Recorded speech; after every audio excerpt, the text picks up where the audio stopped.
பெரும் சபைகளில் நீ நடந்தால் உனக்கு மாலைகள் விழ வேண்டும்.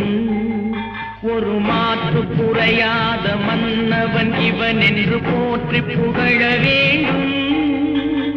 மாபெரும் சபைகளில் நீ நடந்தால் உனக்கு மாலைகள் விழ வேண்டும்.